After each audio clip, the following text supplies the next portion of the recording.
Good morning, and thank you so much for coming along this morning. I'm Steve Bluff. I head up the Redcliffe and Temple Business Improvement District, and you may wonder what that is, but we deliver projects and initiatives across the area to make it a better place to live, work, and visit. Some of our projects are things like the Bristol Light Festival, where we partner with the other city centre Business Improvement District. We also do green infrastructure, planters and green walls. Many of our colleagues are here today as well that deliver those projects, so a big thank you to those colleagues. We also do things like Dr. Bike and free yoga as well, so it's a real wide range of projects. But one of the really ones that most people engage with is our connecting and representing the business community. And networking events like this and knowledge events are a really important part of what we do. And you're guinea pigs today, because obviously this is the first time that we've used this venue. You may need to stand up through the course of the presentation because the seats are quite, it's soft wood, but there's no cushions yet. So don't worry about that. If you want to stand up and shake your legs, that's absolutely fine. So this is the first of our knowledge events, thought leadership events in a series, and this one's about the future of work. But we're really interested to hear your thoughts about other events that we can deliver after. We have a stellar lineup, a panel today that is incredible, and I really wanted to thank the panel. But we've also got a host extraordinaire, Sarah Owen, who is an expert in human behaviour. Wow. And she runs a company called Dissimple that specialise in helping teams communicate better, act as a team better, and be more productive. So I am delighted to hand over to the host today, Sarah Owen. Please give her a round of applause. He's so nice, isn't he? So glad I came now. Good. Well, thank you for having us all here today. And thank you for putting the time and the effort into coming. I know it's going to be a brilliant day because I know exactly what's going on in the background, including what's in the minds of all these people, which is worrying me, to be honest, at this stage. So they gave me one of these fancy mics because I'm juggling cards, glasses, a handheld mic as well, was pushing it a bit far. So some I'm going to read to you so I get it right. First thing being, I thought it might be useful to tell you our format for today. That be useful? We have got a brilliant keynote speaker. Do you know who it is? It's Nicola. So welcome, Nicola. We'll give her a big round of applause to get her all set up. We will tell you more about Nicola in a minute, but we've got a panel discussion. Do you know who they are? Ta-da! Here they are, the beautiful panel.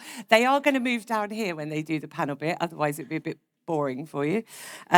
We've got an incredible set of people here, and we really appreciate you bringing your knowledge and to make this a broader, event for everybody. So thank you. And also we've got an interactive session. You know what that means, don't you? You've got to do stuff and talk and contribute and participate, basically. Are you up for that? Yeah, they are. Hooray, good. Okay. I've got, throughout my notes, I've been told, strongly encourage them to participate, but it looks like they're a willing crowd. So that's good. We've also, at the end, got the interactive session I'm not going to tell you more about now, but at the end we've got some more interaction, which is in the cafe. So don't end the discussion in this room. I know that we're going to have some thought-provoking topics today, so let's move it off and have proper conversations, if you like, later to develop that further. So after today's event, would you like to know what you're going to have in your pockets to take away? A ton of knowledge to help start some of the new thinking around the future of work. And that really we've put into 3 topic areas. So the spaces in which we work, what an amazing place to say that line. So the spaces in which we work, the way those places fit into our communities, so how we position those workplaces in amongst the rest of the society. And also the people who work there and the cultures that they build, really, inside and outside. And the creativity and innovation that those people can then use, so the stuff, to make it all come together at the end. And that all goes toward productivity in the workplace. But I think it also goes toward being happy in the workplace. I know the two things are mildly connected, but there's a lot of talk about productivity. But, you know, people's well-being and their happiness is a first step toward that. So I think we should keep that in mind. So we're going to get started with Nicola. Now, let me tell you, this is how fancy Nicola is. I said, oh, I've got a really great big bio about you. She went, well, I could do it myself, and could you cut it down? And she didn't really want, but I am going to tell them some of the things about you, if that's okay. So Dr. Nicola Millard is the Principal Innovation Partner at BT. You know what, don't you? Ooh, come on.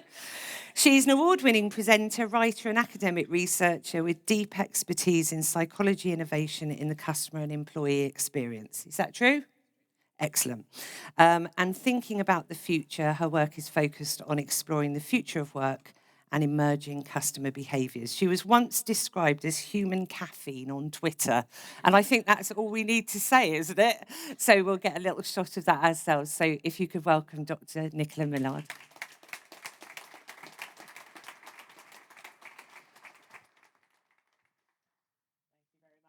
Actual caffeine actually at the moment. So yeah, my name's Nicola. I did actually used to be BT's futurologist, which is a very silly job title basically, and always comes with the same question, which is, do you have a crystal ball?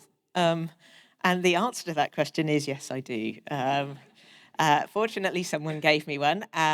Sadly, I saw no future in it. So I am now a Principal Innovation Partner, which is a slightly more boring job title, but be assured my job is definitely not boring. So I'm part of BT's innovation team. We are a lovely team, mainly techie team. And I always say I'm a slightly strange part of that team in that I'm half a techie, and I'm never terribly sure whether it's the boring bottom half or the, well, I don't know. I look as if I should be selling ice cream, top half, but whichever half it is that's not the technologist, the other half is a psychologist. So my role is to look at the most disruptive part of innovation, which is, of course, not the technology. It's us. So I get to look at the exciting things. So as the intro implied, I do look at customer experience a lot, but I also do look at employee experience. We've been running research on the future of work actually for quite a long time. And actually, it started a long time ago with London Business School. And I know it's about 15 years because London Business School have just invited me to a 15th anniversary bash on their future of work research. So it was about 15 years ago that we started this particular piece of research. But actually, my involvement with the future of work started way back in the 90s. I'm going to date myself somewhat because one of my first jobs in BT was our first homeworking experiment, which was oddly enough in 1992.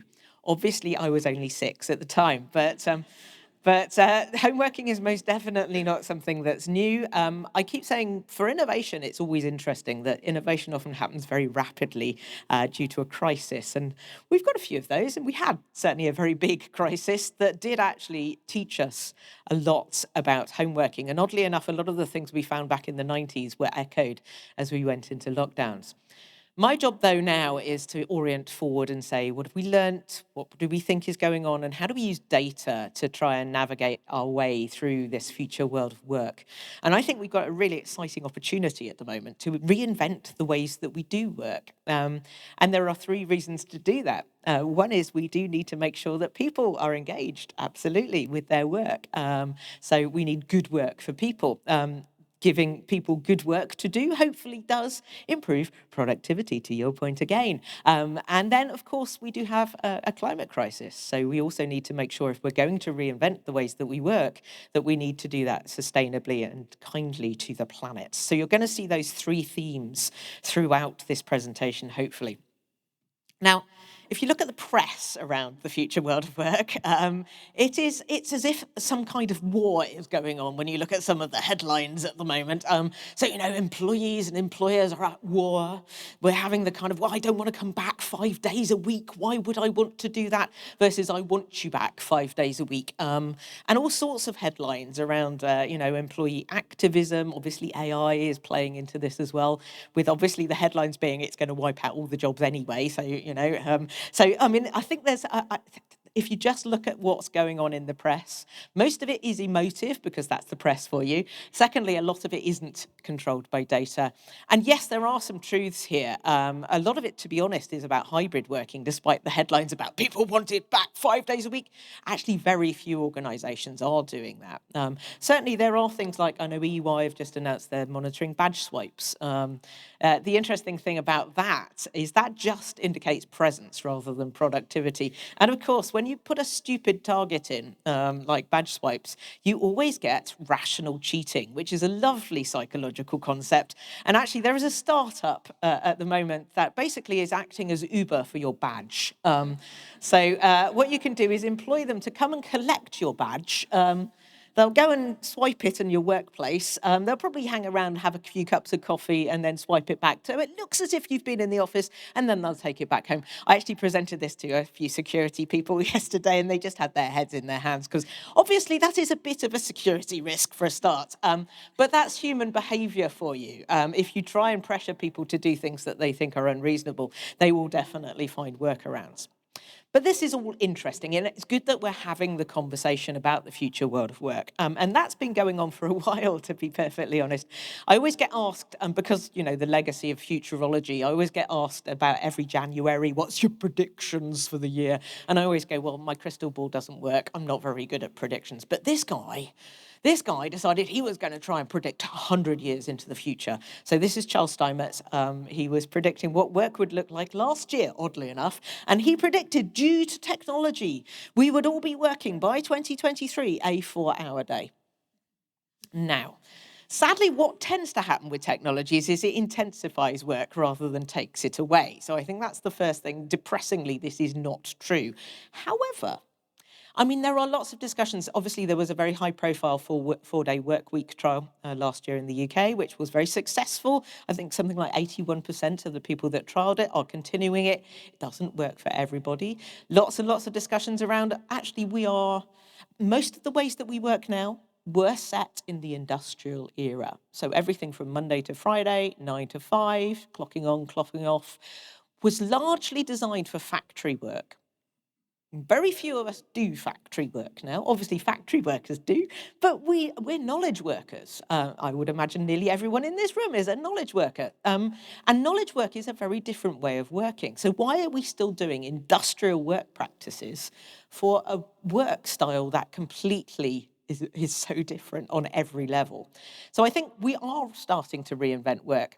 Obviously, AI is part of that conversation, but I always say the danger is technological determinism there. So it isn't all about the technology. It is about how we want to work as well. And to be honest, we're kind of in control here. But there are other factors playing into this. Linda Grattan at London Business School has done some really nice stuff around the impact of longevity on the workplace. And the fact that retirement may well be retiring, certainly for our younger population. Simply, they cannot afford to do it, and they're living a lot longer. If you are faced with that prospect, do you look at the same linear career that we all expected? Do we expect, front-loading education and then getting probably a few jobs and then retiring? Probably not. Actually, we might be reskilling throughout our career. We might want career breaks occasionally, because if we're not going to retire till our 80s, we might want to go and do something else. And actually, maybe work is not quite as central to our lives as it used to be pre-pandemic. So all of these things are starting to disrupt the conversations. But the good thing is we are having those conversations. The trouble is they are emotive. So I'm going to try and cut through some of that emotion and say, what is the data telling us? Well, obviously, from an office perspective and an office strategy perspective, the norm, it does appear, is hybrid now. We are seeing the 5 days a week in physical offices, 5 days a week at home, are largely the outliers. This is actually UK data. It is reflected around the world in most countries. Asia is a little bit different. United Arab Emirates is a tiny bit different. But typically we are seeing a 3-2 paradigm in most businesses. Certainly BT does run this. We have this lovely phrase, 3 together, 2 wherever. That's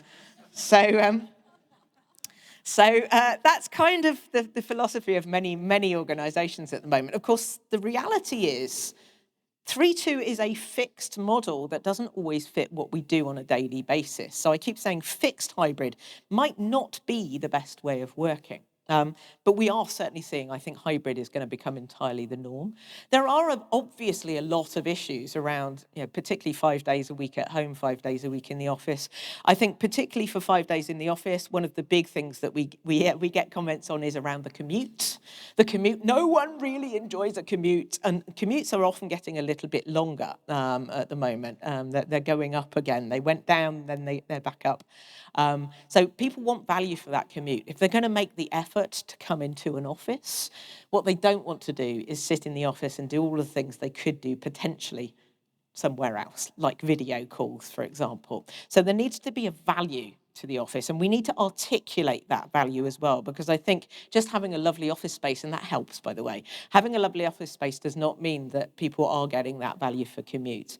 Obviously, also, 5 days a week in the office does tend to impact on people that simply cannot be physically present 5 days a week. And that could be anyone from carers. I mean, returning mums in particular might find 5 days a week in an office space a struggle. We do certainly see a penalty for ethnic minorities as well. And also people with disabilities. I've just done a little bit with the neurodiverse community.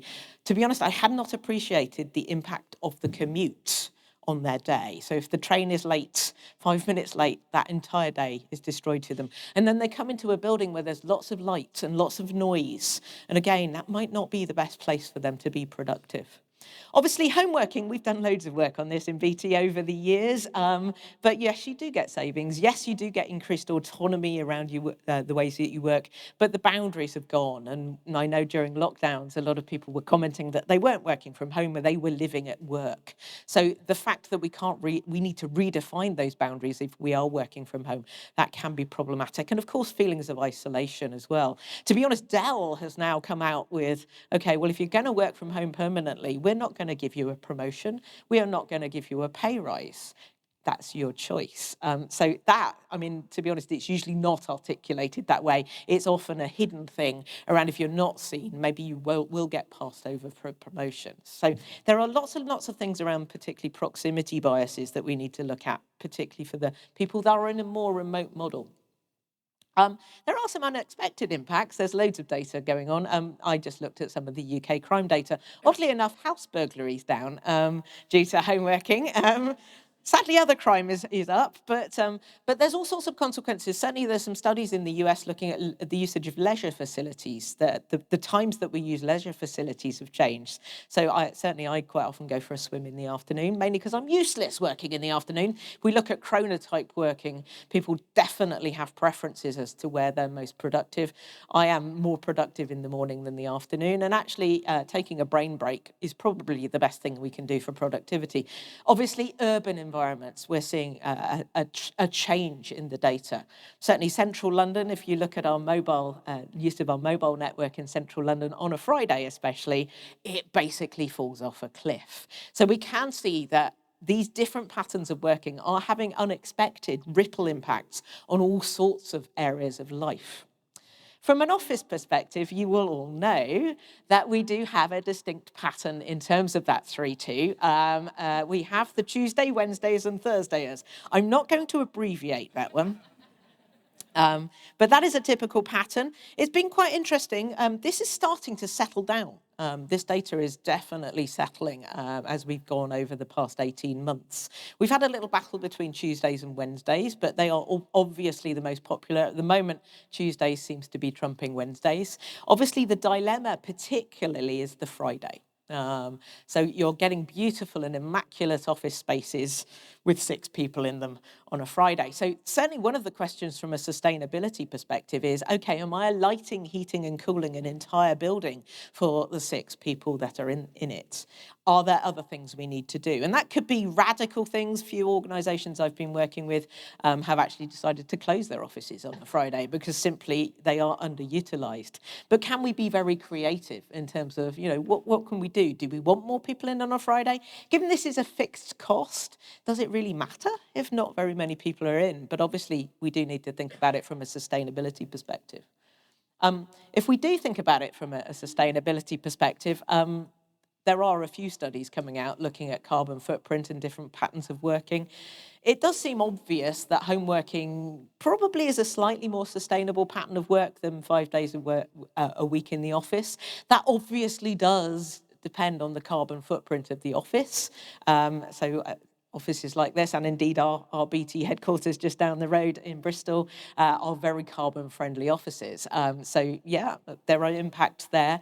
For home working, I've worked with a couple of financial services institutions that have been encouraging home working, and actually they've been looking at green incentives for their home workers. So things like discounts on solar panels so that they can reduce the carbon impact of their home worker. But to be perfectly honest, the big one is the commute. And of course, we need sustainable commuting as well. And obviously the commute is also the thing that tends to exhaust people too. So it's not just an impact on the carbon footprint that we're looking at.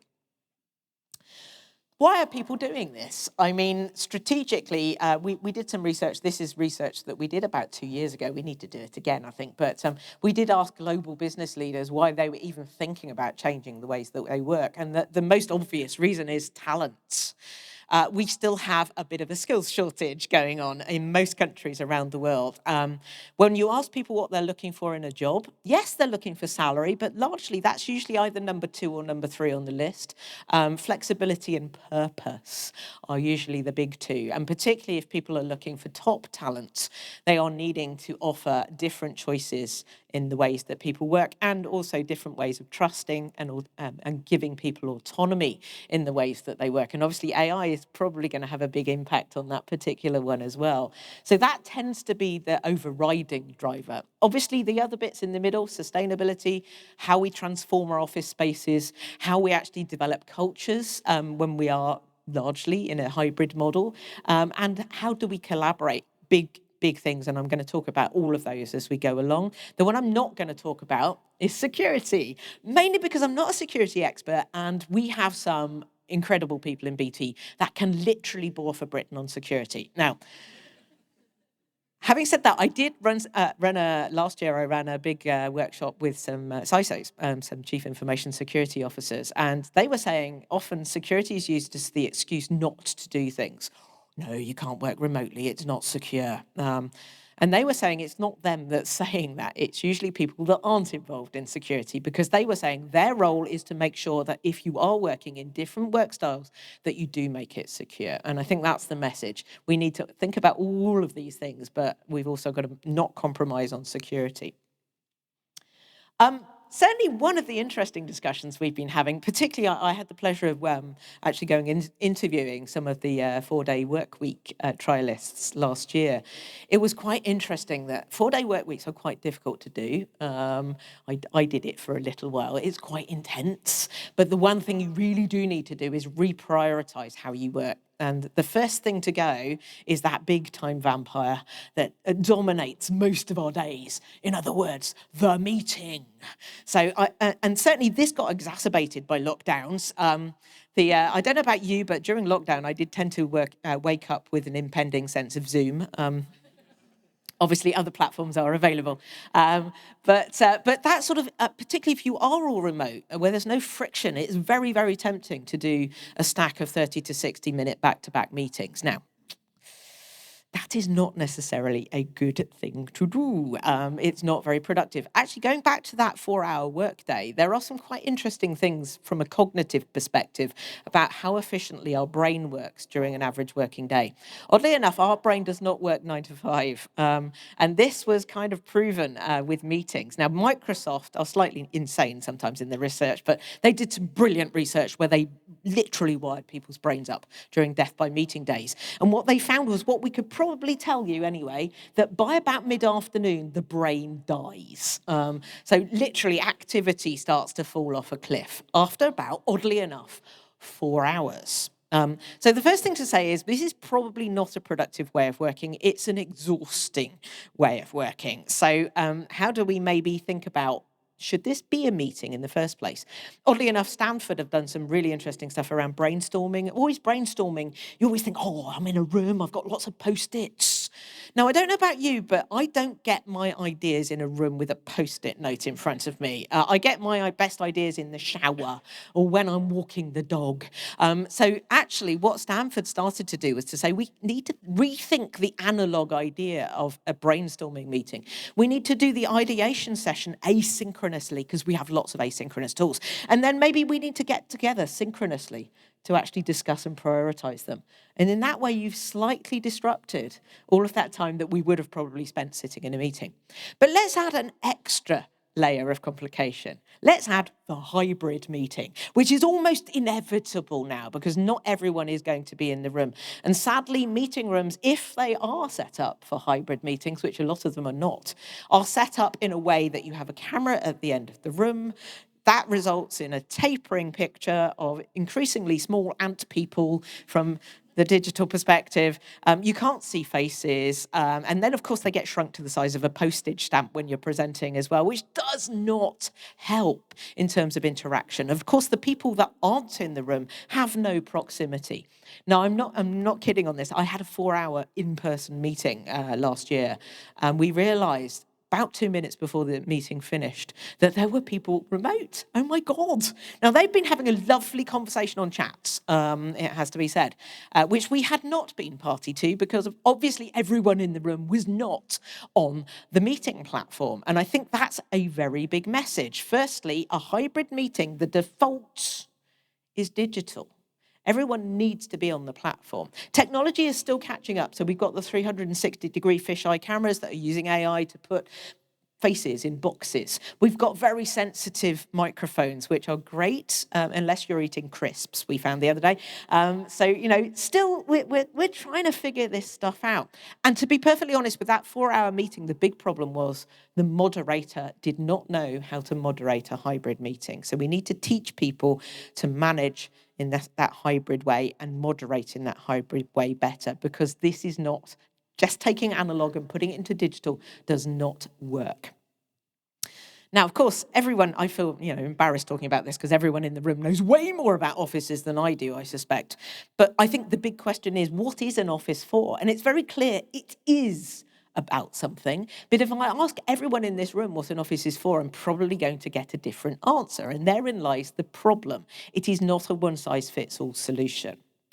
So, I mean, generally, London Business School have done some quite interesting stuff around, well, energy and focus is one big thing that we get from an office that maybe it's slightly different if we're working from home, particularly extroverts and introverts. I think, to be honest, generation stuff is a bit overblown. I'm much more interested in how extroverts and introverts work because they do work in very different ways. And of course, energy is a big one there. Extroverts pull their energy from other people. They love office spaces. Introverts, and I'm one of them, by the way, usually sit in a corner with earphones on and probably have built a wall of books around themselves. So we instantly see that there are different ways of using these spaces. Actually, someone made me laugh the other day and said that offices are becoming something between a library and a pub, because you're either doing quiet stuff or you're doing noisy stuff. But of course, we do have other choices as to where we work, home being one of them. Certainly the stats on home working, certainly coming out of the pandemic, we did find it worked for the 50% of knowledge workers that didn't have to be physically present. By the way, the other 50% that did, we can offer flexible solutions for work on then. If we can't give them choice on place, we can start to give them choice on time. So we do need to think creatively about them. Let's not forget them. But actually, in terms of those 50% of knowledge workers, it worked for about 70%. It didn't work for 30%. And that 30% tended to skew younger. And there are lots of reasons for that. Principally, a lot of younger people are in shared accommodation, so home working is not ideal. They're sharing space, they're sharing bandwidth, and they also don't necessarily have the developed social networks, and I mean physical social networks, that they would have if they'd been in their career longer. And indeed, new starters are the same. So how do we mentor them? How do we teach them? That's a big function potentially for the office, but I keep saying just being in a physical space and breathing the same air does not necessarily mean that we learn profound stuff. We have to be deliberate in a lot of this. Actually, young people do value the office more. They do also value the ability not to be in the office more. So again, we've got to think very carefully around these spaces and how they're functioning. One of the things that really bugs me is people going, well, people are more productive when they're in an office. Prove it. The trouble is that what happens in an office stays in an office. It's kind of some people that are in an office, a bit like, Barbie's Ken. What's your job? Beach. What's your job? Office. So, okay, being in an office does not necessarily make you more productive. And one of the things we're certainly looking at with our brand new BT estate is how do we actually get data to try and figure out how people are using the office better so that we can even get a clue as to whether the office is or is not more productive. There is a third space, of course, the co-working space. I used to call this the Coffice because, frankly, I just run on coffee. I did actually notice that my local pub is also offering an alternative. I like to call it the Poffice, or indeed WFP, as they've called it, work from the pub. This is actually something that was encouraged in Ireland. There was a rural working manifesto that was published in Ireland that was looking at regeneration of rural communities. And of course, the core of the rural community has to be the pub. And pubs are largely underutilized during the day. So people that don't want an urban commute, potentially, could we start to look at whether it's a library or a pub or a community space, could we encourage people to do a greener commute and still get out of the house in order to work? So there are lots and lots and lots of options here. One size doesn't fit all. Now, I have to end with a couple of things that, I always say I need my innovation credentials would be revoked if I didn't talk about the metaverse and AI. Now, it has to be said that the metaverse is currently in the trough of disillusionment. I'm not entirely sure it's ever going to come out, to be perfectly honest. But the fundamental question is, do I want to work from a metaverse? And probably the answer to that is no. Mostly the metaverse is science fiction, and it's mostly dystopian science fiction. So do I want to work from The Matrix or Ready Player One? Probably not. Do I want to sit for 7 hours with a virtual reality headset on? In my case, definitely not, because I call it vomity reality. I usually do need a bucket if I put a headset on. I don't want to be sitting completely immersed. Now, that does not mean that VR is completely redundant. I do think there's a lot of use cases for training and simulation. But I do think there are other things we can think about in terms of how we change the dynamic of work. There are a few examples that we're working on here. Certainly augmented reality, I think, is really interesting. One great example that we've got in the corner here is the paramedic who's wearing an augmented reality headset, broadcasting live high-definition 5G video back to a remote clinician in a hospital. The fun bit, though, is the clinician has a joystick, and that joystick is connected to the haptic glove that paramedic is wearing. And what happens is the consultant is basically seeing through the paramedic's eyes in real time and can see their hand, and they can just nudge their hand a little bit to make sure that they're doing the hand in the right place to do a procedure that they would not be able to do unsupervised. Before any of you have nightmares, that paramedic does have full control of their hand, by the way. So I had a couple of those problematic ones recently. So could we start to use augmented reality potentially to blur the boundaries between the front office and the back office? Mixed reality, though, is, I think, the more exciting one. We've just done an awful lot with immersive environments, mainly in the education sector, but this is not using glasses at all, but using a projector to turn an entire space into an interactive space. So you can see somewhere here, my slides have been jigged a bit. There's, yes, the immersive classroom down in the middle there. So we can immerse people underwater or in a forest. My mind completely goes to meetings at that point. So it's kind of, could we have a meeting in this environment and beam people from the digital space life-size around the room so that they cannot be ignored? They become part of the conversation. We're actually just trying that at the moment.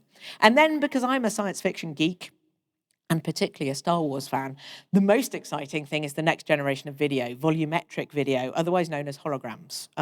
So my current fantasy, very geeky one, is that I won't be standing here in person. I'll be in my front room, but I will be appearing as a hologram in front of you, probably with Danish pastries stuck on my ears, going, "Help me, Obi-Wan Kenobi, you're my only hope." But that's basically, at the moment, it's quite clunky. Actually, we're working with the University of Bristol on some of this stuff. It's a whole array of cameras. It captures a real-time 360-degree avatar. You can either squirt it into a metaverse if you want to, or if you've got a lot more money at the moment, you can start to look at projecting it either as quite a small avatar, holographic avatar, or a big one. So would that change the dynamic of meetings? Would that change those proximity biases? We do not know. That's one of the joys of innovation. And then finally, AI. Now, again, the press are portraying this with a picture of the Terminator going, it's going to take all the jobs out. No, it's not. It's pretty dumb. And actually, our brains are pretty brilliant. So actually, maybe the picture is slightly different. This is actually some research that Microsoft have done looking at the impact of Copilot on the workplace. And what it's hopefully doing is making us more productive. Certainly, one of the big impacts of Copilot is meetings. I don't actually ever need to go to a meeting ever again. I can send my Copilot to a meeting. To be honest, that can prove to be problematic. I was working with a local government authority that were experimenting with Copilot last year, and some of the managers were getting a bit irritated that no one ever turned up to their meetings ever again anymore. They just all sent their Copilots. I always say that's a real problem if it's a one-to-one. I think sending a message there, but you know, this kind of technology could maybe take us out of those death by meeting days. And again, is this worth having a meeting, or is this just a webinar, frankly? To be honest, I mean, productivity, potentially it could improve it. Certainly it improved my productivity on this presentation because I couldn't be bothered to write this slide. I got Copilot to do it, and it did a pretty good job. The only trouble being, of course, is it does have a nasty habit of making stuff up. So largely our job now is not generating the text, it's checking that the text makes any sense whatsoever. So it's, again, it is slightly changing our skill sets, which is very interesting. And I think largely it's not replacing us. It does have some problems with carbon footprint.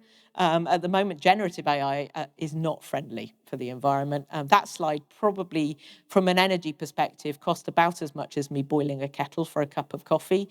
If you're looking at the big, photorealistic generative AI, that's costing about the same in energy as charging your mobile phone. The new generation of chips is getting much more energy efficient, but certainly we do not want AI that basically destroys the environment. So we need to think about some of that as well as the exciting stuff that it does do. But my firm opinion is it's not going to replace us. It is going to enhance us. It is going to be a symbiotic relationship. And I'm going to finish with a story because I had the pleasure of doing a conference with Garry Kasparov a couple of years ago.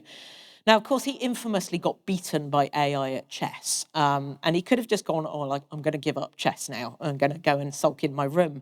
He didn't. He suddenly realized there was an opportunity to reinvent chess. So he reinvented a game of chess where a human player and an AI play another human player and an AI. The good news is you do not need to be a chess master to play that game. And I think there's some clues about how we work there. What we can do is, in fact, the evidence so far is raise people's abilities using AI. So for people that are still learning, it does have a huge impact. The evidence is for a chess grandmaster and indeed experts, it does not have such an impact. But actually, chess grandmasters don't play other chess grandmasters to train now. They play AI. So again, I think we've got some quite interesting ripple back effects on how we might use this technology in business. I'm an optimist, so I'm hoping that AI might eventually, maybe, give us that 4-hour workday that our brains actually probably want.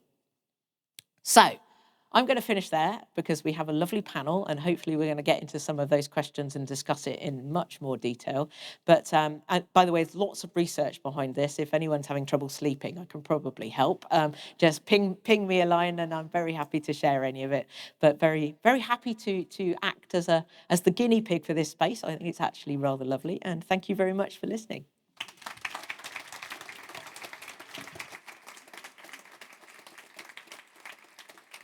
You're really funny, isn't she?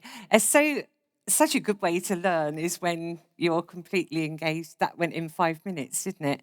Have any of you got any questions for Nicola? My little idea here is, unless you're absolutely bursting to ask it now, we get her and all the panel together and we start, and you can do your questions to Nicola while she's sat on the panel, and they might all chip in as well. Oh, is that against, or there's just someone falling over with my brilliant idea? Right, okay, so I'm going to ask our panel to come up, Nicola to get settled. I'm going to ask all of you to do something as well, just while they get themselves organised. You might want to move your chairs a little bit apart. It all looks a bit on top of each other. Do you want to just all stand up a minute? I have great sympathy for you because you all look very slim and sort of well put together, and you haven't got the benefit I've got of a lovely cushion. So I just thought I'd give you a chance to just have a little, and you're already naturally doing it, just have a little swing round. That nice lady at the back started that. That was good. And just get yourself, she's going to run a Keep Fit class now. Come down here. And I want you as well to just do one other thing. Just turn to somebody near you. And you may have to do this twice if there's an odd one out. And I want you to just look into that person's eyes. Steady on. And I want you to smile. And I want you to really think about how you're smiling at each other. Proper smile, not a goofy smile. So just pick someone, look them in the eye and smile. You're all so cute. You're just like giggling like you never smiled at another human being before. Okay, now what I want you to do is just remember that person that you just interacted with. Okay, and then when we go and have coffee, you can talk to them and find out if there's anything behind those beautiful eyes and that lovely smile. All right. If we have a seat again, if you're ready, I just thought some of you might need a little thing. Now, I think I'll have a chair as well. How would that be? Good, right. So first of all, Nicola. Nicola. She's obsessed, clearly, with the workplace, isn't she, and people in the workplace. Have any of you got any questions for her? You've got a great opportunity here. Go ahead. Thank you, Nicola. Very interesting presentation. Do we need a mic for this gentleman? Yeah, quick, run him down with a mic. Thank you. Thank you, Nicola, for a very interesting presentation. You mentioned holographic avatars, and you also mentioned the crystal ball. How many years away does your crystal ball say the holographic avatars will be commonplace in the office? And a supplementary question, is the ABBA Voyage thing, are they holographic avatars? I get asked that one a lot. The ABBA Voyage one was very expensive, oddly enough, and involved lycra and dots. Now, I have to say, I'm not going to stop you if you want to wear lycra and dots, because it is a fashion choice, but we don't make people dress in lycra and dots, and it's a lot less expensive. So I guess the problem at the moment is we need 12 to 14 cameras, usually in a circle, to capture that full 360-degree avatar. Which obviously is a little bit clumsy. I think if we are going to do it, actually, we're probably going to need almost TV studios being set up in offices. I've always said, actually, that it's starting to go that way, even with hybrid meetings. We need much better lighting. We need much better acoustics to give a much better experience to everyone who's participating. The technology is there. It's relatively expensive to do. Actually, if you go down to down by the waterside, I think University of Bristol have got a startup down there that are doing precisely that holographic capture. There is some tech that you can see in University of Bristol that actually is showing you how you could potentially do it. But it is clumsy. Having said that, I was in the video team in BT, 25 years ago, and it was really clunky. The unit was about the size of a fridge, and the quality was terrible, and it used to give everyone a headache. And look where we are now; everyone is very comfortable doing video. So I think, potentially it's probably a few years away because of the clunkiness and the expense at the moment, but we probably won't need to dress in lycra and dots, hopefully. Good.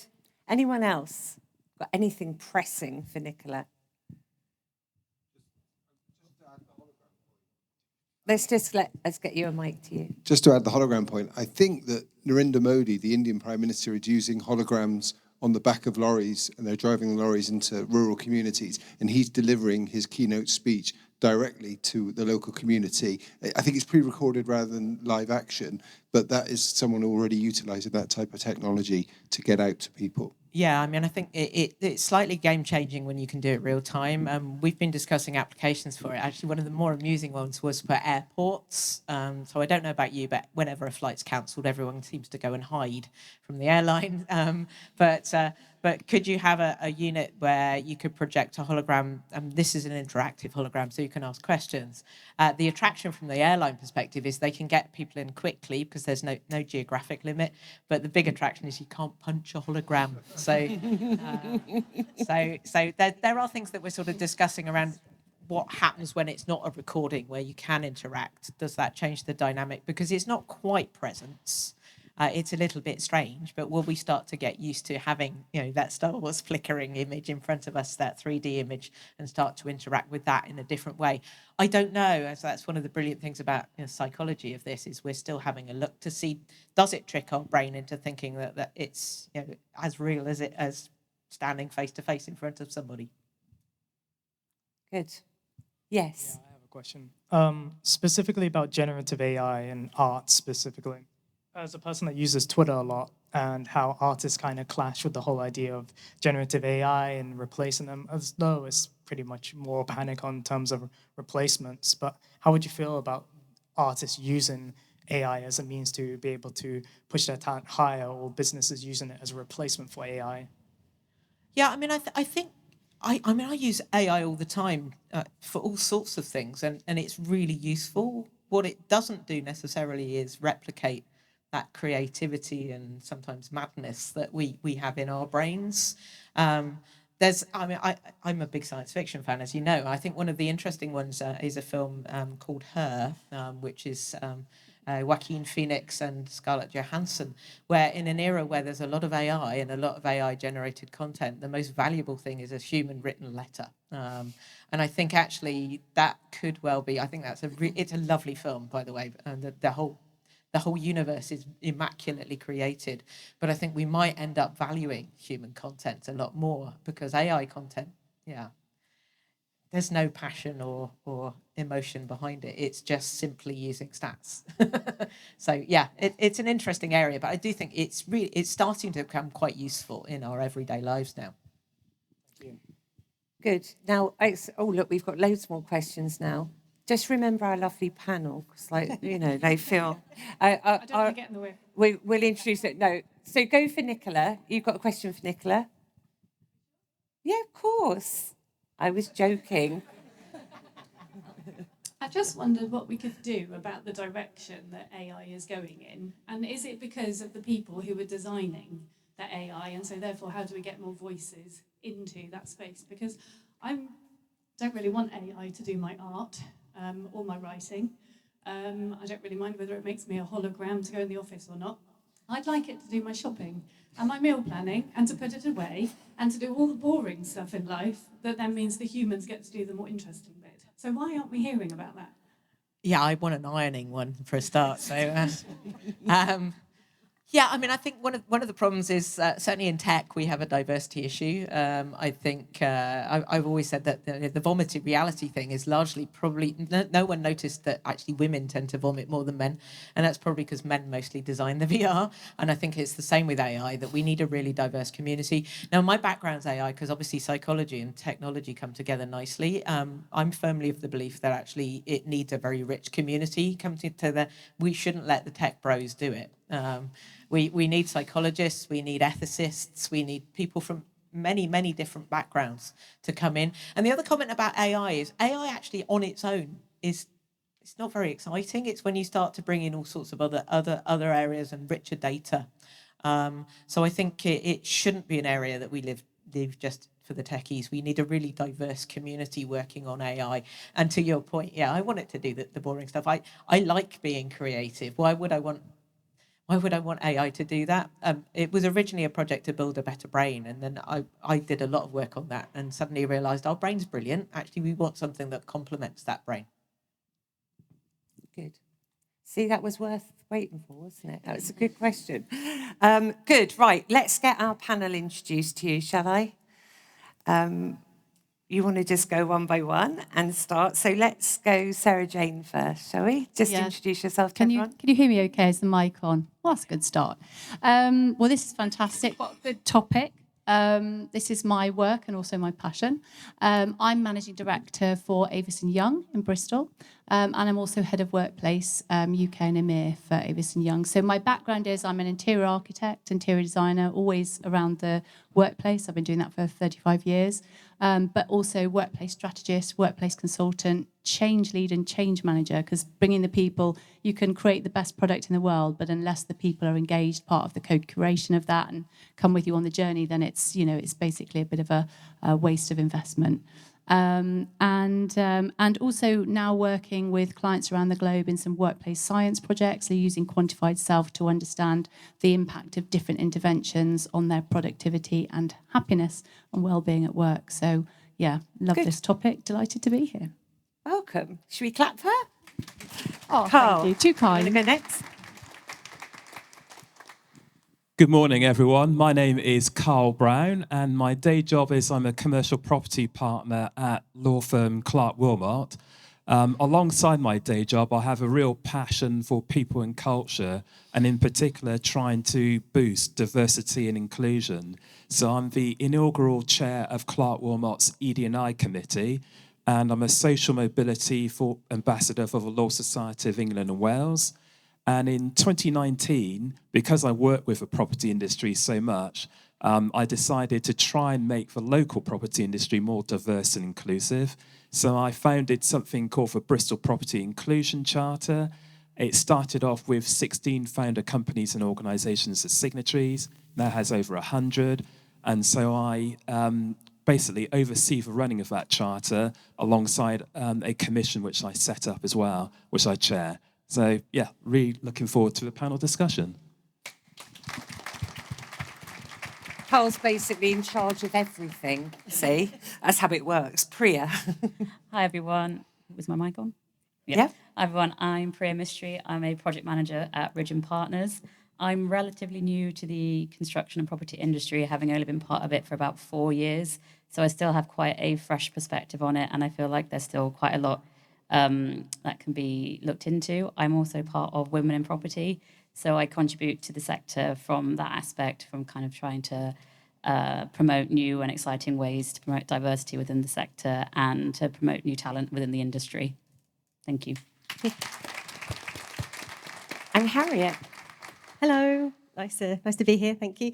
My name's Harriet Shaw. I am an Associate Professor of Organisation Studies at the Bristol Business School at the University of the West of England, at UWE, up the road, the other university.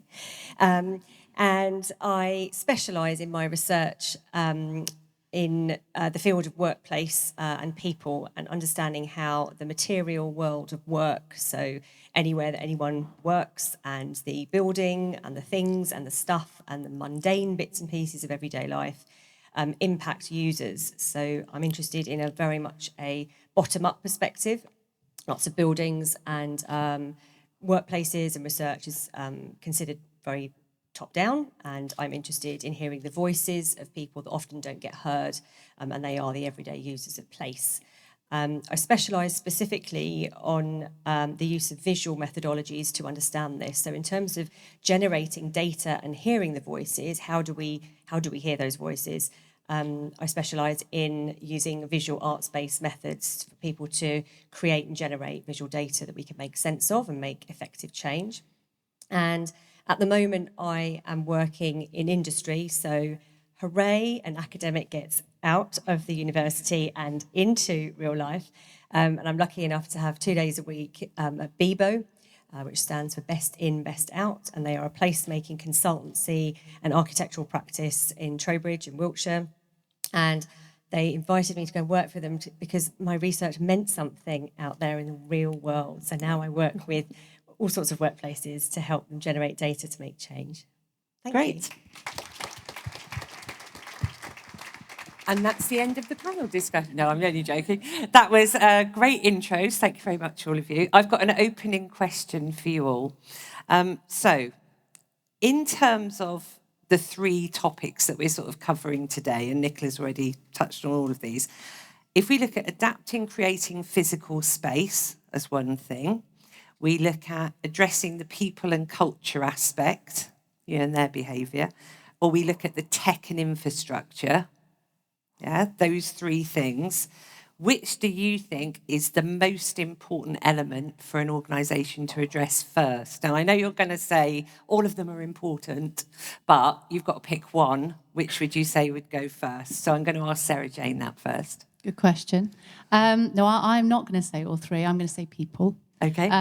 Basically, workplaces and technology, they only really exist so far in the world to unleash human potential. That is their job. Actually, in terms of the rise of flex offers and membership offices and membership workplaces, flex pieces, that was the rise of the workplace consumer. People got used to having a lot of choice and a lot of access to a lot of amenities before the pandemic. And during the pandemic, actually, we saw the rise of the workplace consumer. And wherever you sit in the supply chain, whether you're in planning, in developing, you're a landlord, you're an operator of a building, you now care very much about that end user, that workplace end user. So for me, 100%, we have to wrap the place around them, we have to wrap the tech around them, but it's definitely people. And actually, I'd add one other thing, which is culture, which I think is at the intersection of all three.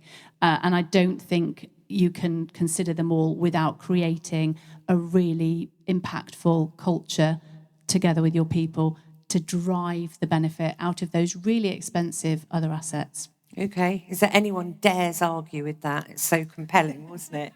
So if we just ask, if you have to pick one of those three, Carl, which would you pick?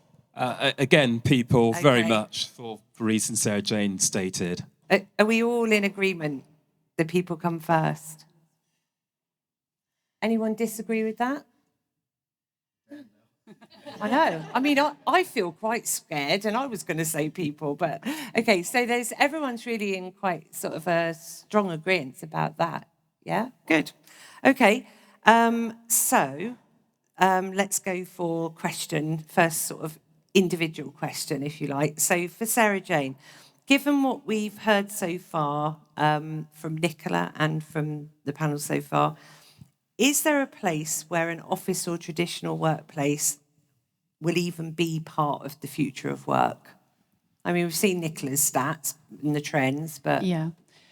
I mean, I work with a lot of technology companies, including people like Epic Games, and we do things like training in the metaverse, some of these things to bring people together. It's not bad. But actually, you can see people voting with their feet to come back to office. And I think actually the workplace, the physical asset of workplace itself is excellent at the work of tomorrow, the innovation, the creativity. Home working is very productive. Often people say, I feel more productive at home, but that's because they're ticking through the work of today really effectively without as much distraction quite often. So for me, we can see the demand for the physical asset. And I think we should think about them as collaborators and not competitors. So people are like, is it office? Is it work from home? Stop thinking they're competitors. Same with the employee-employer argument. Actually, we need to see employers and employees as collaborators, and also the work from anywhere and the work from the office as collaborators. They form together part of that landscape that enable us to be fulfilled, productive, have a balanced life, and also come together and do tomorrow's work, innovate, create together, and just feel part of that holistic whole. So the office is also a huge brand beacon. After all, it's the largest manifestation of any organisation. It's a physical size of any organisation's brand. So it serves that purpose as well. What do we stand for? What are our values? How do I reconnect with that so that I'm energised with that when I'm then elsewhere doing my work from another place, detached from my physical organisation? Yeah. Okay, and I'm going to ask Harriet, because she's sort of in a similar space to you, that how do you see the future of work evolving with these trends that we're seeing in remote work, but more importantly, the flexible schedules that people have? Yeah, it's a good question. And I think, I mean, off the back of your question, I think, the office need to start thinking about, and Nicola, you kind of mentioned this, that, making the commute worth it. Like, what are you going in for? What's all the stuff around the work that you actually have to do? It's got to be this beacon, this attractive idea of what we're going to work for. But I think the flexible side, I think we really need to start thinking about what flexibility actually looks like. I query, there's obviously lots of data around what we're doing around working from home and making those choices between the office. But have we actually asked users what it's like to work at home? Have we got any idea what it actually looks like to work at home? And a recent project I've been doing with a large housing company wanted to ask that question, what does hybrid working actually look like for people? And what came out of that was for me, one of the most interesting things was around how people are squeezing every inch out of their day whilst working at home. So we asked people to take photographs of what it was like to work at home, capture your everyday life in images, send some stories to go with that. That was our big visual and narrative data set. And people's photographs were all juxtapositions of work laptops in the cinema when you're with your kids, working in the car whilst you're on the school run, people feeding the dog whilst on a Teams call, people preparing meals for their children. And the narratives are all about, I'm using my lunch break. It's great. I can use my lunch break to do this. It's great. I can use the school run to do this. Like, we're not switching off at all. We've lost all those liminal, in-between, transitory spaces where you get your ideas in the shower and on the school run and all those sorts of things, all that creative space. So actually one of the outputs from this particular project was to have a discussion with Asta, the housing group we were working with, and say, okay, this isn't just about space, actually this is about people, and it's about how we manage and help support flexible boundaries. And because people are saying, like, don't make me go back to the office, love the flexibility, but no one's got any space anymore. So I think that there's a call there for organisations, and it is partly their responsibility to start thinking about how we support those boundaries, because there aren't any anymore, as you quite rightly said, Nicola. Like, they've all been blurred now. Yeah. So actually, how do we support people so that they get the benefits of flexibility, but they don't burn out? Yeah. Very interesting, isn't it? Sounds like a breeze working at home. Just by a raise of hands here, how many of you, I mean, obviously it's a beautiful office. If any of you are working here, we're jealous. But how many of you work from an office all the time here? A lot of you. And how many of you are sort of home and work based? Okay.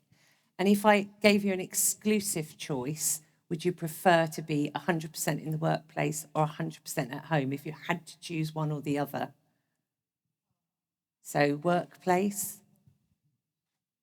home. Interesting. Gosh, that is interesting, isn't it? So, but then that is that caveat that if you had an office like this, I think my answer might change, you know. I confess I'm an office agent, so I'm slightly biased. But you also, what we found, and we did a study for a lot of people, one of the issues you had was the older generation would work from home because they had a lovely setup and they could, they had the space. The younger generation wanted to come to the office. But what they really missed out was learning by osmosis. They didn't learn from people. And then we found their loyalty had gone because they didn't learn the right way of doing things. So how would you then create that? Because what you're doing, unless you're prescriptive to tell people they have to come in to teach, they have to come in to show people what to do, you then miss out on this whole ability to learn from people. So how would you change that? You want to take that, Sarah? Yeah, I can talk to some research on that. So we speak to clients and users through surveys. We don't do the photojournalism that Harriet does, but What we do is a lot of questions around what their motivators are for coming in. And what we see almost exclusively trending across the generations is that one of the big drivers for the younger generation to come in is access to leadership, mentorship, exactly to that learning by osmosis point. And in fact, in COVID, when we ran workshops for organisations, what we found is there's a whole generation COVID that have missed out on even learning to adult, never mind learning to work.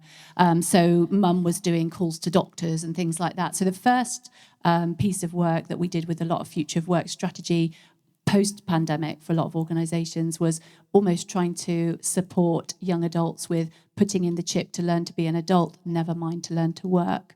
But I do see, I have 4 20-something-year-old children, and I watch them hacking the world of work.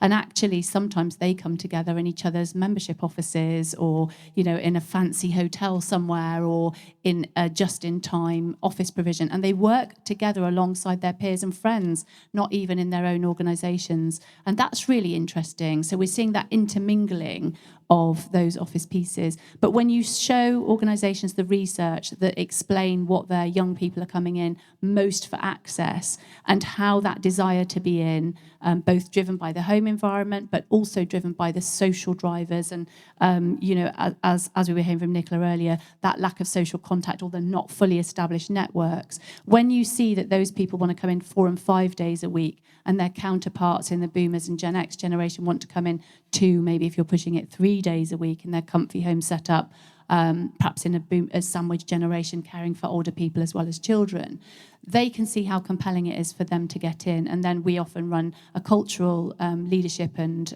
middle management piece of change management, which is about understanding what that need looks like and why that's very compelling for people. And if they become disconnected from that learning and access, that they will just vote with their feet and move on for purpose and meaning. So it becomes really compelling for the stability of the organisation, which actually has quite a significant financial penalty attached to it when the talent drifts. So generally it's by research, by data, and then by enabling and making sure that you sell that in. Good question. Could you give that lady a mic, because we don't know what she's asking. I was just wondering if we could Yes. hear from Priya for her response on the younger generation and what they think, as Okay. well as the research. Yes, youngish. Thank you. Damn, I'm gutted. Me too. Yeah. Rumbled. I think we're rumbled, Harriet. Absolutely. I think pre-COVID, I was actually working in a different industry. I was within the defence industry, and that was very much 9 to 5, Monday to Friday. And whilst I didn't particularly get on that well with the work, I stayed because I actually quite liked my team. And it was a good mixture of maybe not diversity, but it was diverse in age. So you got to speak to people that had been there since they were, they'd started when they were 16 and they'd seen it all the way through, some sort of grad schemers, some people sort of my age and above. So, and then when you get to speak to people like that, you kind of build off their knowledge, kind of like you learn from experience, and you do feel like you have a bit more, you add a bit more value to that team because you're coming in with a fresh perspective. And then COVID happened and they weren't that good at the hybrid working, and I kind of decided to switch industries. And then moving into the construction industry, I did start coming in, I think, 3 days a week. And I really like that because you need FaceTime with management and you need FaceTime with your colleagues because, again, you learn so much. And I think we kind of fell off again, that not many people were coming into the office and you felt like you were losing FaceTime with management and you couldn't build that relationship with your manager. So you kind of start to feel a bit uncomfortable. You felt like you couldn't reach out. It was easier to speak to your peers with your issues rather than your managers who could actually help you. So I've joined Ridge & Partners about, at the start of January, and I've made an effort to come in at least 3, maybe 4 days a week, depending on how tired I am on a Monday. Definitely work from home on Fridays. But I've really made a conscious effort, and I think the team as a whole, because I think it's a slightly smaller team, I've noticed I've made the effort to come in every day, and it's incredible how quickly you learn sort of not only the ins and outs of the team, but the ins and outs of your work and what everyone else is up to. And you can sort of kind of roll your chair over and ask somebody sort of, do you have 5 minutes? I need some help with this, or what are you up to today? And it's just definitely enhanced, even within such a short time within this job, just enhanced my whole experience being there, and it's definitely enhanced it for the positive. Yes, thank you. I think you're brilliant at reverse mentoring us as well. You know, I think that's really important for the first time in the history of work, because of the digital immersion of the younger people. We have as much to learn. So that reverse mentoring also is critical. Yeah, that's a good point. I'm glad you said that to Priya, not me. Yes, we've got one question at the back, and then we're going to hear from Carl. Hi, I'm Tom from the BID. Just interested in your thoughts on kind of the city centres and town centres and the spaces kind of between the buildings and the amenities that people maybe want to come and use. We often hear about the research about how brilliant offices are, often commissioned by office agents. But we don't really hear so much about what people want to see in the city centre to attract them, as well as nice offices. Well, I mean, if I could just address that question, I was actually saying before the panel discussion how there's almost a bit of a distinction now in Bristol, the centre, between areas like Finzel's Reach, which have a real buzz about it. And obviously, you can absolutely tell that the developers, Cubex, had a real intention on trying to make the Finzel's Reach area attractive to office workers. So things like having the market on a regular basis. And if you contrast that to some of the more retail areas of a city centre, the old Broadmead, I hate to say this as a born and bred Bristolian, but it is looking very, very tired. And I am concerned about some of those areas of Broadmead. So I think there's a big piece of work to do to keep trying to regenerate the retail section. But I think the Finzel's Reach area is definitely a good template or example of how you can have that buzz office work area. Can I just add to that as that well? gentleman was just saying there's the residential aspect as well, which you don't get in all the areas, do you? But yeah. I was just going to add to that. I'm a big fan of food and cake and eating, and generally, but it comes up in all of my research projects. The significance, and particularly this one I've just finished around what does hybrid working look like. We're now in the middle of writing a whole food strategy for this company, because there were tons of pictures of food, which led to lots of conversations about why we're not designing offices to actually have centralised, a bit like here, cafe right at the front, great. Let's not have kitchenettes at the sides of offices. They should be central. But to your point about the wider urban area, one of the findings from that project was about the foodscape that we experience in those areas. So whilst thinking about the real estate that you're interested in purchasing or developing, it's much more also, and like you say, about what can you access as the workforce, as an employee, to go and buy healthy food, perhaps for lunch, because a lot of our photographs from home and the home working workforce were very much around, well, I don't want to go in because I eat crap food, and actually I eat much more healthily. If I'm at home, I can prepare something, or I can have a hot meal. So it's access to the wider amenities, and I think food plays a really important part that maybe we don't think about quite so much. Yeah, To add on that one, we were looking at smart cities and smart areas, and obviously smart cities tends to be a bit boring because it's usually smart bins and smart traffic lights. But we were saying, actually, if you opened the data set up for an area, so if we took it maybe a square mile area, and offices started to open their data sets up, things like food trucks might start to look at, well, we know that on a Tuesday, pretty much all the buildings are full. Actually, it might be worth actually the employer encouraging things like food trucks to come and stop outside, obviously depending on where you are. But but that sort of novelty and attraction of different foods and different flavours and all sorts of things coming along and using the data in a much more constructive way to build a real community rather than obviously having incredibly smart bins.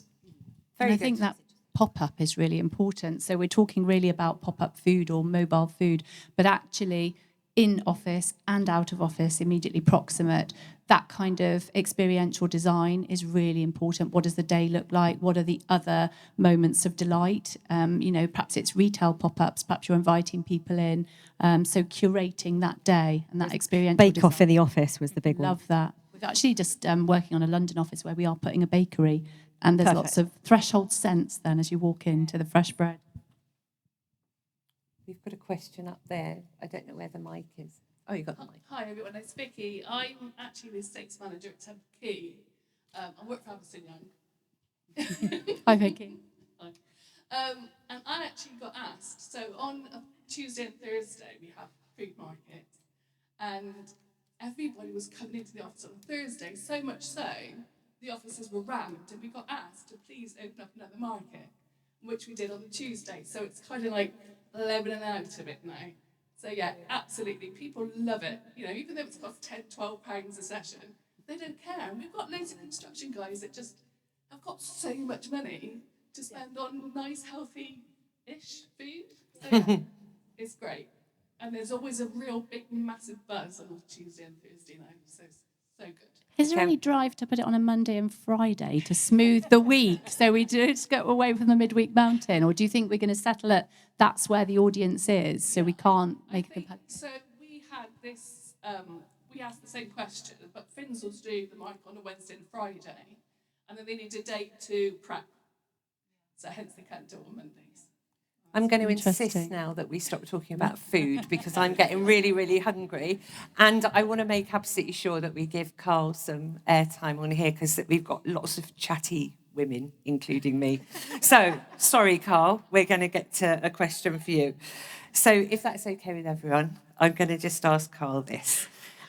Do you think that collaboration between companies or firms in the same sector, I know we've got an eclectic mix of businesses in this building, but do you think the same sector is important in trying to make a sector more attractive to the potential employees from more diverse backgrounds?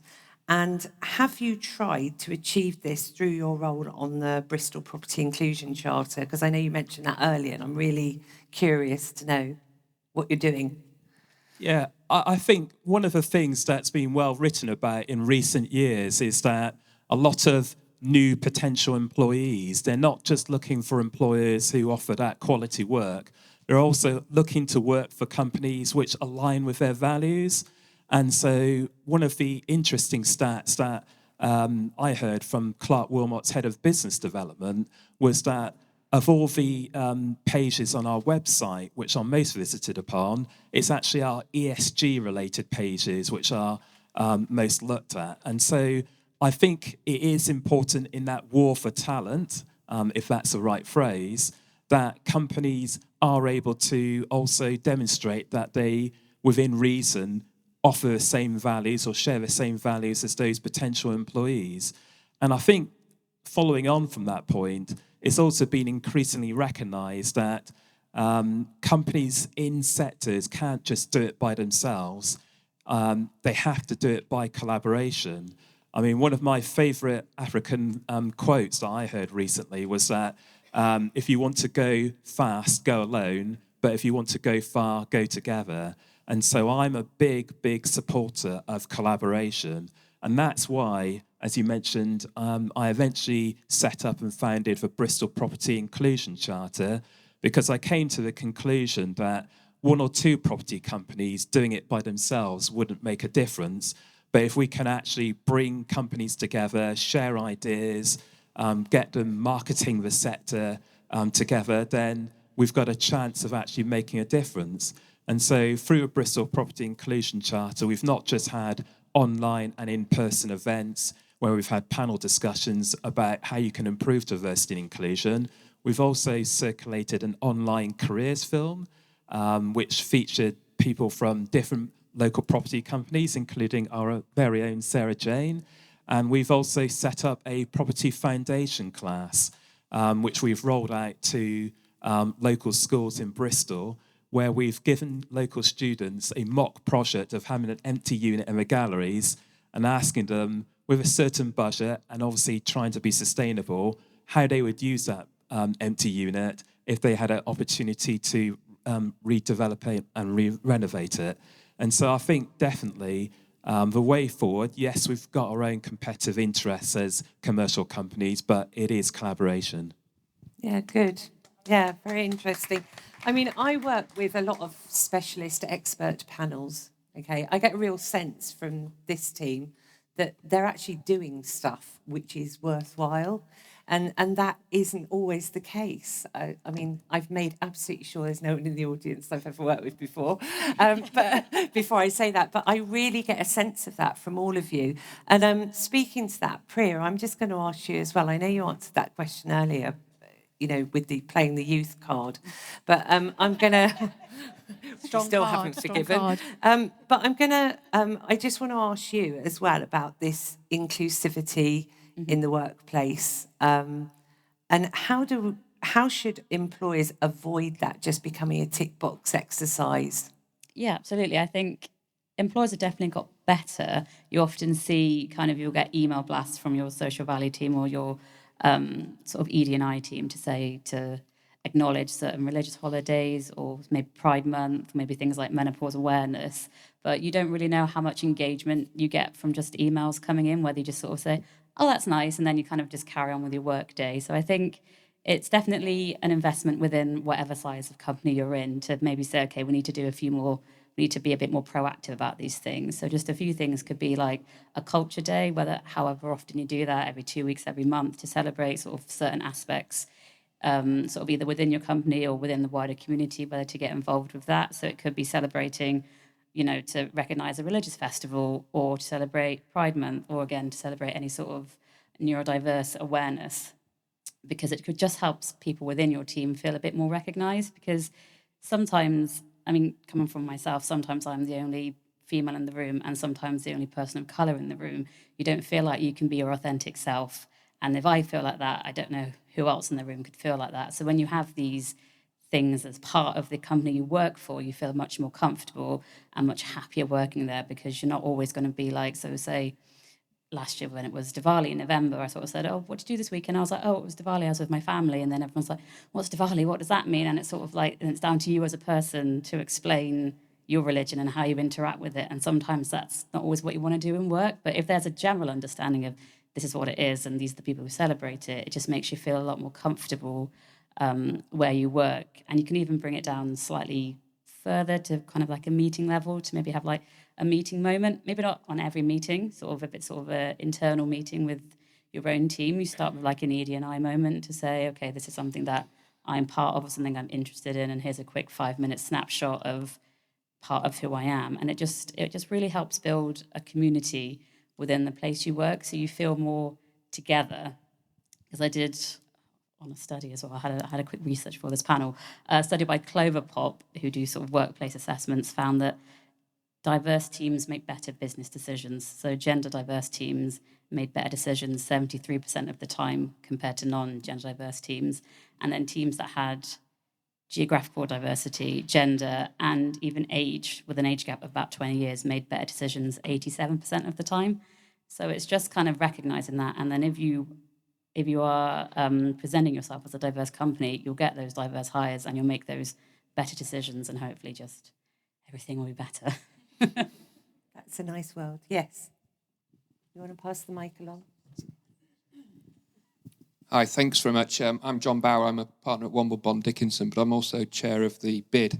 And this is a high threshold, but by far this is the best event I think that we've held. Is absolutely fabulous. So thanks very much indeed. Really, really informative. I just wanted to pick up on one of Carl's comments. Obviously, we're a commercial competitor, but actually collaboration is something where, yes, we've got regulatory restrictions, confidentiality, etc., which might prevent us from collaborating. But when it comes to things like social mobility, I think particularly in the legal sector, but more broadly in professional services, certainly in the city, I'm seeing that the collaboration is making a massive difference when it comes to recruitment, particularly in relation to our apprentices that are coming through into our businesses. And so we need to really sort of put aside where the restrictions are and see where we can actually come together and together be stronger. And certainly colleagues in our business, we're really seeing the benefit with work experience programs where we're working jointly with other law firms. That really presents an opportunity. And I think it's starting to bring more people into, one, the profession, but also in attracting people into the city. And Bristol's always sort of held out as being something where collaboration is making a difference. And that's just one example, but across. There's so many examples that people will be able to talk about, but I do see that, put our sort of restrictions aside, the collaboration when it comes to things like social mobility has, as I say, made a significant difference to the city. And once again, thank you. I've been blown away by what you've all been talking about, and I'm sure others are as well. But so thank you. John, can I just respond to that to say that I sort of work around the country and around the world. In fact, you're a client of mine from days of yore. And I've worked quite a lot with the legal community, in particular in Bristol and nationally. And for me, something I talk about Bristol is something that I call co-opetition. So I would say it's somewhere between competition and collaboration where, of course, there are some boundaries, but it is a community and a network that I see collaborating way more than perhaps some other areas that I work in. So, kudos to you all for bringing that community together. Okay, well, I'm angry and disappointed because we just don't have more time to carry on, and I'm so frustrated because we could do hours, I think. Next week, a 2-week event, please. Okay, so let's have a final question. One word. Now, it's tricky. Come on now. With all that you know, how are you feeling about the people with power having a positive impact on the future of work? Okay, now I've got a special scientific test I've created, especially for this moment. Optimistic, concerned, or pessimistic? One word. Okay, let's start with Sarah Jane. Optimistic. Harriet? When does an academic have one word? One word. Concerned. Concerned. Okay, Priya? Also concerned. Okay, and I'm going to ask Nicola. Optimistic. And Carl? Optimistic. It's a split panel. I'm not going to get them to vote because it will get confusing. So, good. Well, amazing. Thank you so much, panel. I'm sure everyone, you'd want to thank them. Thank you. Thank you. I'm going to hand you over. I'm going to send our panel back. I feel so head girl having to do all of this. Go back there and you come over here. Thank you very much, panel. I'm going to ask now for Peter and Kim from HGKC, High Growth Knowledge Company. Who on earth are Peter and Kim, you might be wondering? They're going to handle your interactive exercise. Now, I saw your faces at the beginning of this where I said there was going to be an interactive activity and stuff, and I saw eyes roll, and that is the only person who's allowed to leave, okay? And that's it, please. So I know that Peter and Kim, you're in safe hands with them. They are the founders and consultants of the High Growth Knowledge Company. They do these sort of exercises all the time with lots of people. And I know that this is my recommendation, just open your minds and relax and enjoy yourselves. Is there singing involved? There's definitely no singing involved. We've heard from global to local, sort of through the future of work this morning, and now it's to make it really down to you guys, because you're the people who experience it. And what's really important to the bid is that we work, rest and play in this environment. And we want to use this event as part of how do we inform that for the longer term, and bring in your experience as well, the people who use this place and space. So we will be putting an insights report together from all of the stuff we've gleaned today. But to do that, we need a little bit cooperation from you and a bit of your sense of how you feel about work and the things that matter to you in the region. So we're going to do 5 very simple questions, which are interactive. So this is the time you get to play with your tech, so get your phone out. And join us by scanning the QR code or using the code. And if your phone is a little bit restricted, in here you can log on through the guest Wi-Fi. So there's a mixture of polls, but also some free format questions where we'd like you to think about the value that some of the things bring here about your organisations and you personally. So how are you getting on? People able to get in okay? Yeah, you got in through the Wi-Fi. You've got the Wi-Fi code, so it'll come up as guest. And you look at your network, and if you put in that code, you should be okay. Everybody in? That's great. First question. Okay, go back. Okay, how you doing? Okay. So was that young person again? Can I help you? Go. Yeah. You all in? That's great.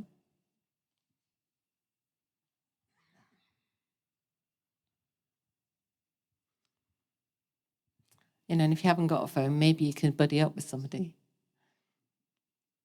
So this is our first question.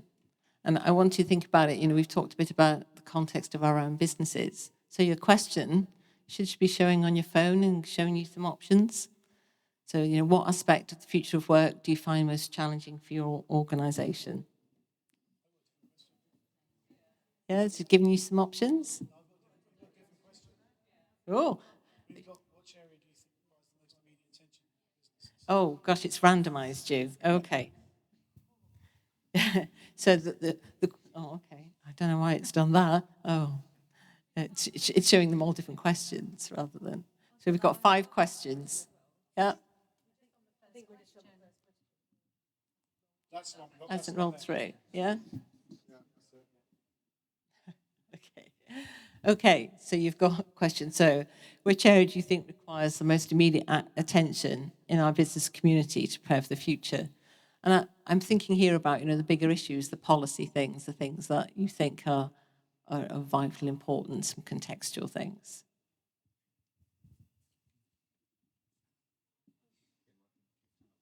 Is it out of, why is it? Can you go back to the barcode, Peter? I don't know why it's doing it in random.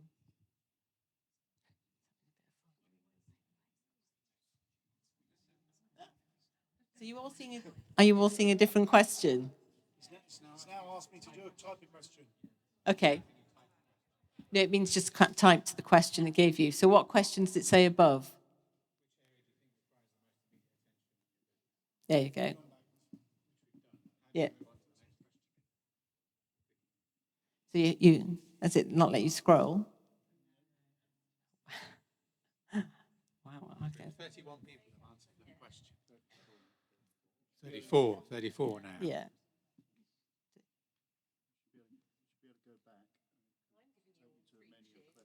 Yeah. Okay. 35 people. Yeah. So I don't understand why it's not moving.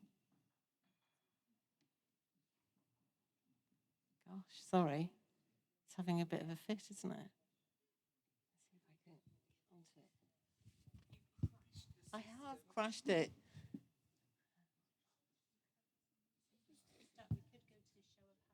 Yeah. Okay.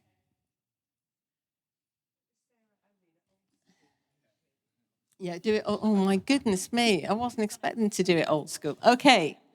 So in terms of thinking about that question, so which areas do you think requires the most immediate attention in our community? And we've already talked about some of the placemaking issues, perhaps areas like Broadmead are suffering from in terms of placemaking and access. Are there other things that we should be thinking about in terms of access to work?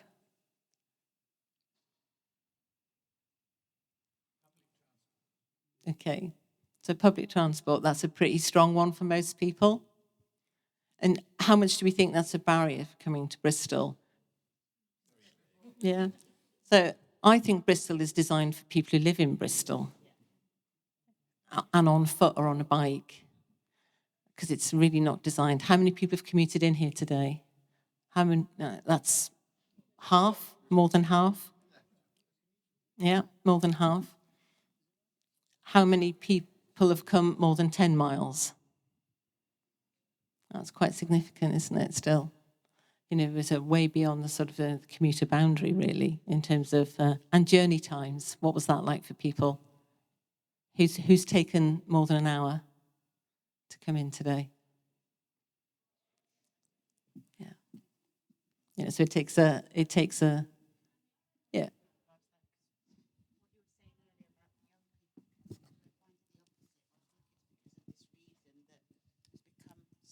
it's become a social economic point insofar as me and the other directors, we're always in, and we're always in on a Friday, but most of us live like 2 miles away, so I always walk. So I come in because that's my exercise for the day. So, and it's all the young people who perhaps maybe live in Wales or live a lot further away and not coming in. And Bristol's definitely created that we're actually finding it's the more senior people who live in town who come into the office. And so we've got the opposite. The young people are not coming in, so they haven't got that access to leadership, but it's not because they're in the office and we're at home, it's the other way around.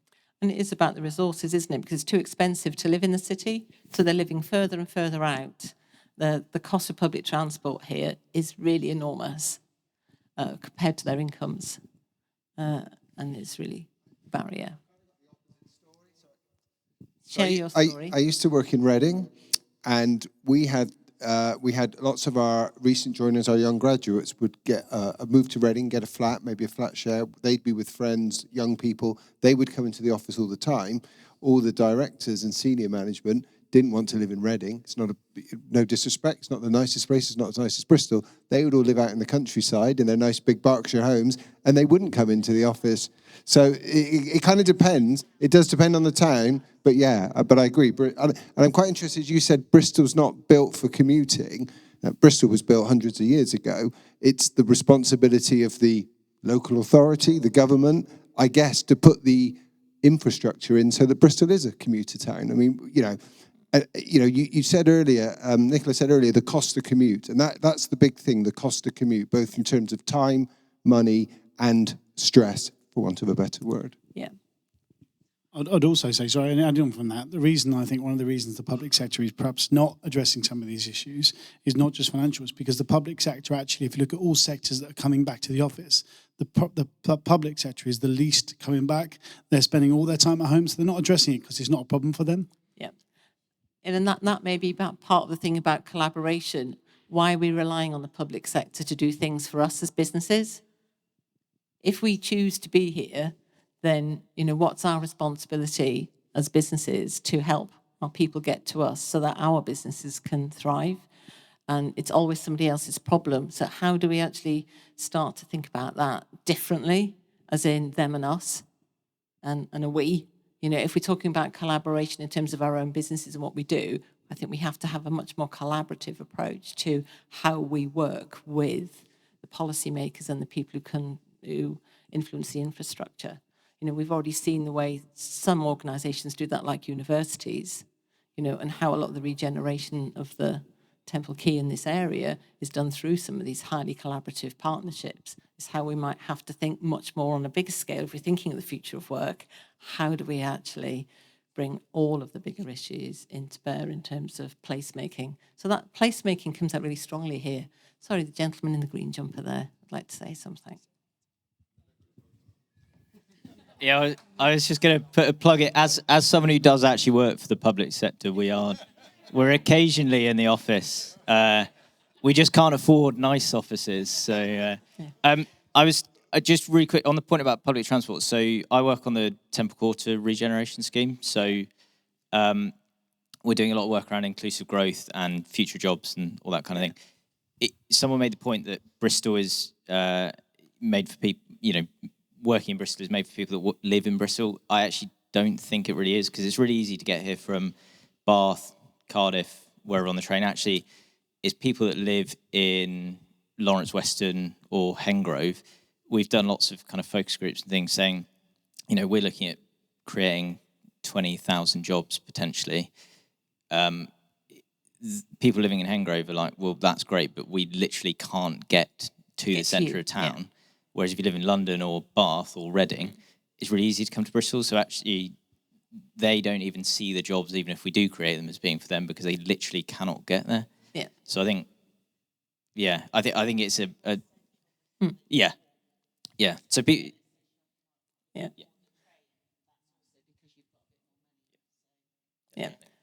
And it's about why should it be in the centre? Yeah, and we talk about making Temple Meads amazing, but again, can't. So hopefully you can actually see the other questions on the app, all of you. Can you actually scroll through? Yeah. So there's, So please do take part. I'm going to leave that open all day. So if you can answer the questions, some of them are multiple choice and some are not. But one that's really important to me was to talk about, okay, this is a really interesting event. Should we do more of them? And on topics as well. And we'd really like to do a follow-up around the future of work and start to look at other sort of key themes and areas of interest that people have. And, you know, some have come up as side topics today as well in terms of the things that you've talked about. You know, and I'd like people to kind of vote on those. So there's nine topics on there. Let me just read them out. Because if we have a short list of 4 or 5, then we know what really interests you, and we know what's going to be useful to you in the future.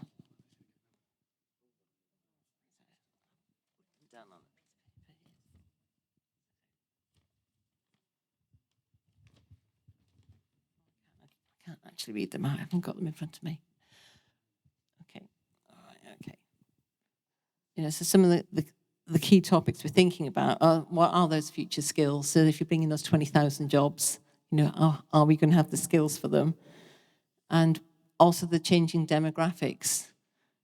Interestingly, I was at Renishaw earlier in the year, and they have now got 5 generations in their workforce.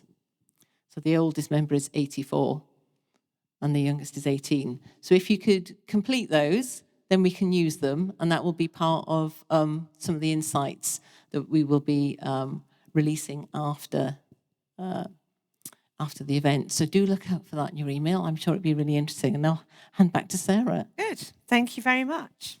See, it wasn't so bad, was it, being interactive? I think you've been really interactive all day, to be fair. So good. Thank you, Kim and Peter.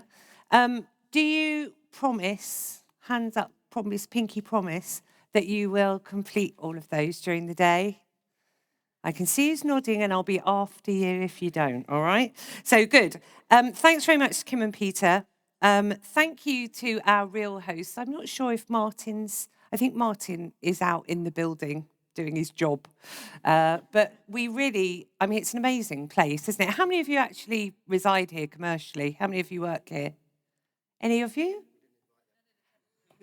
Oh, my goodness. Oh, well, there we are.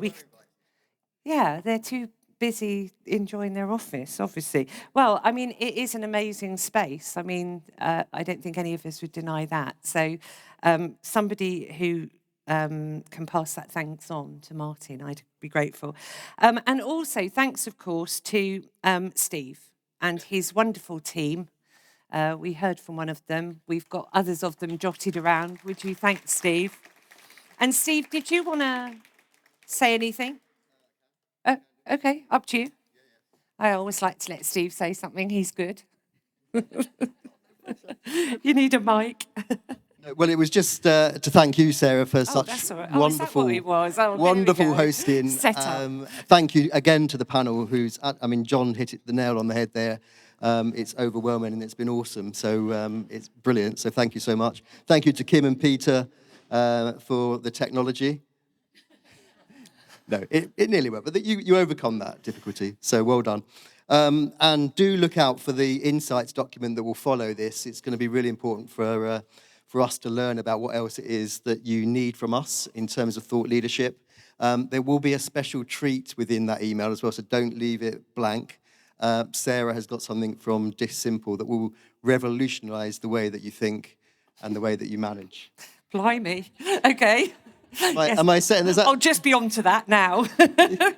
So do look out for that. But and thank you for coming. And please do help yourself to some more coffee and refreshments in the cafe. And anything else I need to say? Hand back to Sarah. Thank you so much. That's all right. I was a little spooked there. Had someone over my arm. So thank you, Steve. I mean, they're a great team. We've met all of you, and we really appreciate all the mic running and everything. So there is one other person who's in the audience who is very special. You all very kindly contributed a financial donation as well as your time here today. And that money went to a good person. cause, and yeah, not her personally. And so, Rachel, we really welcome you. Do you want to just explain to people where the money's going? Yeah, of course. Do what you like. No, I don't think we raised enough for that. Oh, nice. Can you hear me? Yeah. Hi, everyone. I'm Rachel Mostyn. I'm co-founder of the Women's Work Lab. Massive thank you to all of you. I'm just going to tell you for like 1 minute. I'm so pleased I've got the last word. It's great. We support mums who are in receipt of universal credit back into work via work placement and training programs. We work across the Southwest, and the mums that we work with face multiple barriers to working. Lots of the things that we've been talking about today. Those include 80% of them are single parents. Lots of them are survivors of domestic abuse, home displacement. We've got lots of Ukrainian mums we work with. But what unites all of these women is a desire to work and a desire to come back into the workplace. We have got some incredible hidden talent that we work with. And one of the key parts of our program is all of the mums we work with go on a work placement, which lasts for a month. And we work with lots of businesses in Bristol. Some of you are here today. So we are always keen to hear from businesses that may be interested in partnering with us. Just so you know how we work from a funding perspective, we're a not-for-profit, we're a social enterprise. About 80% of our funding comes from adult education budget and statutory funding, but the rest of it comes from our corporate partners and from grants. And every single penny that you have given towards your ticket sales will support more mums to be on our programs. We supported 300 mums so far. 2/3 of those mums are now back working, which is an incredible statistic. Lots of them have been long-term unemployed for many, many, many years. We had a mum on our last programme who's 61, and the last 30 years she's been the carer for her disabled son, and now she's back working. I mean, the amount of life skills that that woman has and can bring into workplaces, and all of those things around having different voices in the room. And the other thing, just to say finally, by the way, I could talk forever about our mums. The other thing to say about our mums is they really want to be in workplaces. The home is often a place that can be a place of conflict, for example. It can be quite an isolating place. So through the Women's Work Lab, we're creating a community for them, but then we're always looking to work with corporate partners that will welcome those mums on work placements, also support us with things like CV workshops, interview workshops, days like, even bringing our mums into this building. This is the shiny office. And we want our mums to know that they are welcome in these places, and that not only are they welcome, they are needed in these places because they've got incredible talent. So thank you all very much for coming, because that means more mums are being supported. And please come and find me if you're interested in working with us, because we'd be thrilled. Thank you. Thanks. And Rachel will be up in the cafe in a minute. I will put this here. I'm not really in charge of those. I have a tendency to break them. Good. Okay. So what did we cover? We're going to do a big 3-hour recap now. Ready? Okay. So we covered off that space and place piece. Yeah? That I thought was fascinating. And thank you, all of you, including our audience, for the input on that. People and culture. That might be a future topic. Creativity and innovation. Nicola, I stand by what I said earlier. Very funny, but amazing. And thank you so much for bringing you're obviously obsessed. And just bringing that to life for the rest of us, to save us ever having to read a single white paper, is just fantastic. So thank you. And now we're going to move to the cafe and find or re-find the person that you met earlier through a bit of silent connection. Remember them? Yeah, look at everyone going, So, and let's see what's behind those smiles and those eyes. But thank you, all of you.